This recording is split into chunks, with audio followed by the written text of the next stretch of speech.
Terima kasih Anda masih bersama kami di Metro Siang pemirsa. Pada segmen kali ini kita akan menapak tilas berdirinya negara Republik Indonesia. Sejak diproklamasikan pada tanggal 17 Agustus 1945, Republik Indonesia menginjakkan usia 80 tahun. Pada segmen ini kita akan menapak tilas momen-momen sakral detik-detik proklamasi yang menjadi tonggak sejarah berdirinya negara kita. Kita lihat pada slide pertama dulu pemirsa.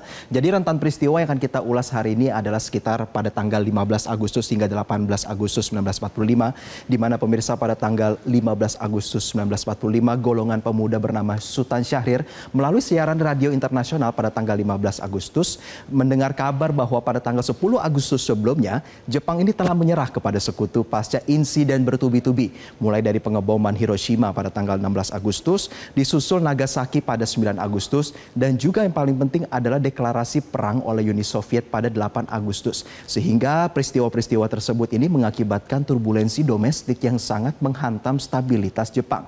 Dan desakan kemerdekaan ini juga datang dari golongan muda Sultan Syahrir, Wikana, Hairul Saleh yang mendesak agar golongan tua, yang dalam hal ini Soekarno, Hatta, Ahmad Subarjo yang cenderung pada saat itu ketika mendengar kabar ini lebih berhati-hati, lebih mempertimbangkan banyak hal agar tidak menimbulkan kekacauan. Nah, kita sedikit berbicara transisi dari tanggal 15 hingga tanggal 16 Agustus pemirsa, di mana kita mengenal ada sebuah peristiwa, itu peristiwa Rengas Dengklok, di mana generasi muda ini sangat menggebu-gebu yang dipimpin oleh Sukarni, Yusuf Kanto, dan Wikana ini dalam tanda kutip menculik Soekarno-Hatta lalu dibawa ke Rengas Dengklok.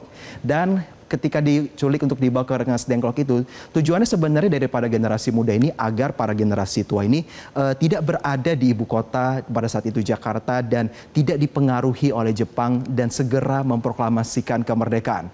Dan menindaklanjuti hal tersebut pemirsa, di sisi lain di luar Rengas Dengklok di Jakarta, negosiasi berlangsung antara Ahmad Subarjo dengan para pemuda yang berada di Jakarta pada saat itu.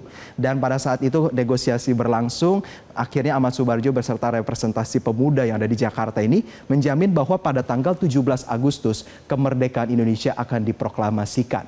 Nah, mendengar komitmen tersebut, komunikasi dilakukan antara Jakarta dengan Rengas Dengklok Karawang, sehingga pada sore harinya komitmen tersebut dipegang oleh generasi muda dan pada akhirnya Soekarno-Hatta dikembalikan ke Jakarta.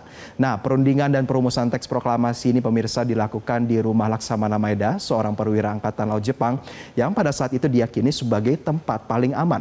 Nah, transisi antara 16 malam hingga 17 dini hari ini pemirsa, di mana teks proklamasi mulai dirumuskan. Hingga pada akhirnya pada tanggal 17 dini hari, Soekarno-Hatta dan Ahmad Subarjo menyepakati perumusan. Tulisan tangan Soekarno lalu diketik oleh Sayuti Malik dengan sedikit perbaikan. Dan pada akhirnya kita mengingat bahwa pada tanggal 17 Agustus 1945 pukul 10 waktu Indonesia bagian Barat, proklamasi dibacakan di kediaman Soekarno, Jalan Pegangsaan Timur nomor 56 Jakarta. Dan juga diiringi oleh lagu Indonesia Raya, pengibaran bendera yang dilakukan oleh Latif, Hendra Diningrat, dan Suhut. Dan yang tidak kalah penting pemirsa, juga satu hari setelahnya pada tanggal 18 Agustus 1945 PPKI menetapkan Soekarno-Hatta sebagai presiden dan juga wakil presiden pertama kita. Lalu secara bertahap pemirsa, setelah diumumkan di Jakarta, persebaran kabar proklamasi ini juga secara bertahap menyebar begitu ya ke belahan barat, timur, dan juga barat dari Nusantara. Kenapa ini menjadi hal yang penting? Penting juga untuk sebagai edukasi kita, karena berdasarkan hukum internasional Konvensi Montevideo, salah satu kriteria negara dikatakan sebuah entitas adalah memiliki wilayah tertentu. Ketika medium komunikasi pada saat itu yang paling masif pada saat itu pemirsa, belum ada gadget, belum ada surat menyurat, juga proses pengirimannya sangat lama, maka informasi tentang proklamasi itu paling masif dilakukan via radio. Bahkan juga ada yang menyebar informasi melalui komunikasi langsung. Kita lihat peta persebarannya ya pemirsa, bahwa setelah diumumkan di Jakarta diproklamasikan pada tanggal 17 Agustus 1945, memang secara garis besar wilayah dari bagian Jawa ini adalah wilayah-wilayah yang memang mendapatkan informasi lebih cepat. Di antaranya Bandung, Jawa Barat melalui kantor berita Domei sekitar pukul 12 WIB, lalu juga di sekitar Jawa Tengah dan Yogyakarta melalui kantor media Domei juga, dan kemudian hari disebarkan melalui khutbah Jumat dan pawai sepeda oleh Ki Hajar Dewantara di wilayah Jawa Tengah dan Yogyakarta sekitarnya. Lalu untuk itu juga sedikit bergeser ke wilayah Jawa Timur, menyiarkan teks proklamasi melalui radio, dan akhirnya di Sumatera Utara hingga pada akhirnya berunjuk ke wilayah Indonesia bagian Timur. Dan pemirsa, tentu juga pasca proklamasi dan kabar tersebar di seluruh Nusantara, perjuangan terhadap mempertahankan kedaulatan ini tidak berhenti. Kita lihat di slide selanjutnya bagaimana rentan waktu dari tahun 1945 hingga hingga 1949, upaya untuk perjuangan kedaulatan Indonesia tidak berhenti. Seperti misalnya pemirsa, di tahun 1946, bulan Agustus Belanda melalui perundingan Linggarjati ini hanya mengakui Indonesia secara de facto atas Jawa, Madura, dan Sumatera. Bahkan juga lebih diperparah ketika bulan Desember 1947 di perundingan Renville dipersempit. Wilayah Republik Indonesia yang diakui hanya Yogyakarta dan sebagian kecil Jawa dan Sumatera. Lalu berlanjut juga perjuangan di tahun 1948 di mana agresi militer Belanda kedua terjadi, di mana Belanda menyerang Yogyakarta bahkan menawan Soekarno-Hatta dengan harapan Indonesia runtuh. Terlebih lagi karena tidak puas dengan perundingan Renville. Lalu perjalanan dukungan perlahan juga diberikan kepada Indonesia dari sejumlah negara Asia. Hingga akhirnya pada Januari 1949, Perserikatan Bangsa-Bangsa lewat Dewan Keamanan PBB mengecam Belanda termasuk Amerika Serikat dan berujung kepada konferensi meja bundar di Den Haag berlangsung antara Agustus dan November. Dan pada akhir pemirsa di tahun 1949 pada 27 Desember Belanda menyerahkan kedaulatan kepada Republik Indonesia. Dan tentu perjalanan-perjalanan yang kami ulaskan tadi juga tidak terlepas dari beberapa fakta unik yang kembali kita bisa menapak tilas perjalanan dari kemerdekaan negara kita. Ada beberapa fakta unik yang kami juga rangkumkan pemirsa. Yang pertama adalah saat membacakan teks proklamasi begitu ya. Ternyata sejarawan mencatat Bung Karno dalam kondisi tidak sehat. Bahkan sejarawan menyatakan bahwa Bung Karno ini dalam hari-hari ini kita mengenal mengidap malaria. Lalu yang kedua yang tidak kalah penting juga, setelah ditulis tangan oleh Soekarno, naskah asli teks proklamasi ini sempat dibuang karena dianggap sudah tidak penting setelah diketik oleh Sayuti Malik. Namun juga untungnya seorang wartawan bernama Baharudin Muhammad Dia berhasil menyelamatkan teks aslinya. Ini menjadi hal yang sangat penting pemirsa, karena di kemudian hari kita kenal teks proklamasi itu menjadi salah satu dokumen penting negara. Dan yang ketiga pemirsa, jangan membayangkan upacara proklamasi itu diadakan mewah di kediaman Soekarno seperti bagaimana yang kita lihat di Istana Negara hari ini maupun di beberapa kantor kepala daerah di berbagai provinsi maupun kabupaten. Jadi diadakan secara sederhana, dilaksanakan di rumah Soekarno pada jam 10 pagi waktu Indonesia Barat. Dan bendera Sang Pusaka Merah Putih juga, di mana penjahitan dan pengibarannya juga menjadi momen bersejarah, di mana bendera Sang Pusaka Merah Putih ini dijahit oleh Ibu Fatmawati dengan ukuran 2 kali 3 meter. Dan ini yang menjadi penarik pemirsa, bahwa pengibaran bendera itu sempat dicatat oleh sejarawan ini tidak kompak antara Latif Hendra Diningrat dan Suhut. Untuk sebagai imajinasi pemirsa, tidak kompak yang dimaksud itu adalah akibatnya saat lagu Indonesia Raya selesai dinyanyikan, bendera ternyata belum sampai ke puncak.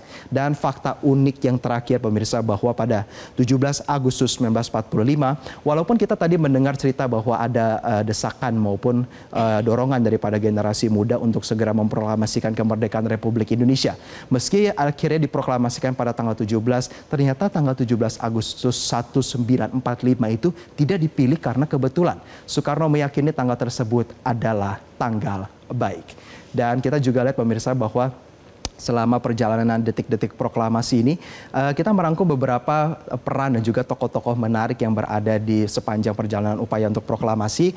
Yang pertama kita tentu mengingat Insinyur Soekarno dan Muhammad Hatta sebagai Presiden pertama Republik Indonesia dan Wakil Presiden pertama Republik Indonesia, sekaligus sebagai pembaca teks proklamasi. Dan di mana waktu itu Wakil Presiden pertama kita, Muhammad Hatta, mendampingi saat membacakan. Tidak lupa juga ada Ahmad Subarjo pada saat itu yang melakukan perumusan teks dan juga melakukan diplomasi begitu ya dengan generasi muda sebagai upaya untuk menentukan tanggal-tanggal proklamasi, dan beliau juga sudah dikenal sebagai diplomat ulung. Dan yang keempat tentu kita mengingat Ibu Fatmawati Soekarno selaku penjahit bendera merah putih, dan tidak lupa Latif Hendra Diningrat dan Suhut sebagai paskibraka pertama kita. Mengingat bahwa kalau kita lihat hari-hari ini pemirsa, proses pelatihan daripada paskibraka ini berlangsung sangat panjang. Bahkan momen juga tadi kita sempat menceritakan bagian fakta unik gimana Latif Hendra Diningrat dan juga Suhut ini adalah paskibraka pertama yang mungkin pada saat momen itu tidak terlalu memiliki waktu yang cukup ya untuk latihan. Dan ini adalah tokoh-tokoh yang berada di belakang layar sepanjang perjalanan detik-detik proklamasi. Kita mengingat generasi muda, ada Sukarni, Wikana, Hairul Saleh, Yusuf Kunto. Ini adalah anak-anak muda progresif yang pada saat itu mendesak generasi tua, yaitu Soekarno, Muhammad Hatta, Ahmad Subarjo untuk segera memanfaatkan momen instabilitas politik domestik Jepang hingga pada akhirnya berujung kepada proklamasi yang berlangsung pada tanggal 17 Agustus 1945.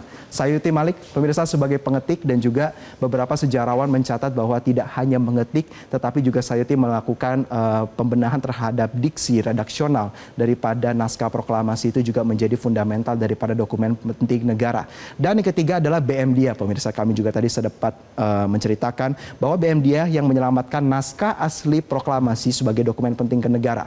Dan di kemudian hari kita mengingat seorang BM Dia ini menjabat sebagai Menteri Penerangan. Dan terakhir, pemirsa, Kusno Wibowo, pegawai kantor berita Dome yang bantu menyebarluaskan kabar kemerdekaan. Dan itulah tadi ulasan kami, pemirsa, menapak tilas berdirinya Republik Indonesia. Dan semoga perjalanan sejarah panjang ini juga terus senantiasa kita ingat sebagai bentuk refleksi terhadap perjuangan para pahlawan kita, tanpa keterkecuali juga para pahlawan yang namanya kita tidak masukkan kemari, yang juga berkontribusi terhadap berdirinya Republik Indonesia. Download Metro TV Extend sekarang.